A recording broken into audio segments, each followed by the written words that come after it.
Всем привет! Это новости Словении. Если вы впервые заглянули на мой канал, меня зовут Хельга, и я перевожу вам официальные славянские новости простым, понятным языком. В воскресенье в Словении пройдут парламентские выборы. Сейчас в стране идет активная предвыборная гонка.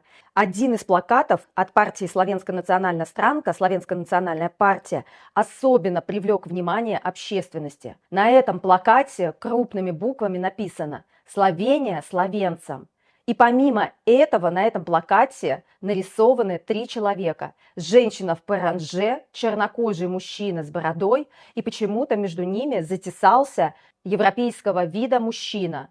И на этих 3 фигурах крупными красными буквами написано «нет». Для полного комплекта на этом плакате не хватает только азиатского вида человека. Такие националистические выпады ни к чему хорошему не приводят. Где-то мы уже это видели. А словенский гражданин китайского происхождения может вступить в эту партию?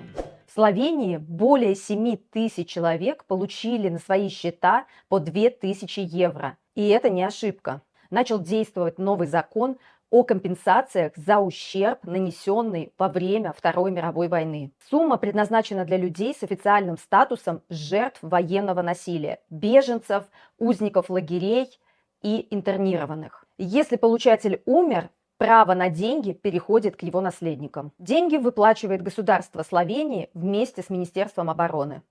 По какой-то непонятной причине в последние дни наблюдается напряженность на словенских заправках. Мол и Shell даже ввели ограничения на заправку топлива. 30 литров для физических лиц и 200 литров для юридических. Причиной стал резкий рост спроса. Из-за более низких цен в Словению начали активно приезжать водители из соседних государств. Одновременно жители Словении стали чаще заправляться впрок, опасаясь перебоев с топливом. Но ничего, скоро все наладится. В Словении в воскресенье пройдут выборы, и цены станут точно такими же, как в соседних странах.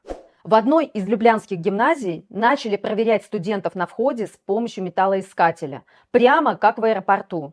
Цель – исключить использование мобильных телефонов и других гаджетов, которые могут помочь списывать или искать ответы во время экзамена. В Министерстве образования считают, что решать проблему необходимо через ясные правила и просвещение. Но руководство гимназии стоит на своем. Видимо, просвещение учащихся уже не помогает. Если вы планируете переезжать в Словению и вам необходима помощь в оформлении всех необходимых документов, а также помощь в поиске жилья, смело пишите в личку моего телеграма. Словения и Венгрия договорились о строительстве нового газопровода. Газопровод позволит отправлять и получать газ в обе стороны. Сейчас, кстати, Венгрия получает газ из Турции, а в Турцию газ приходит из России. Таким образом, российский газ сможет поступать в Словению. Друзья, и в конце традиционно новости погоды от Алисы. Алиса, какая погода будет в Любляне в понедельник? 24 марта в Любляне от +3 до +16. Облачно с прояснениями, без осадков. Спасибо, Алиса. Всегда рада помочь.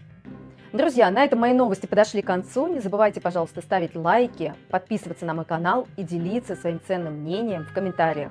Пока-пока, до новых встреч!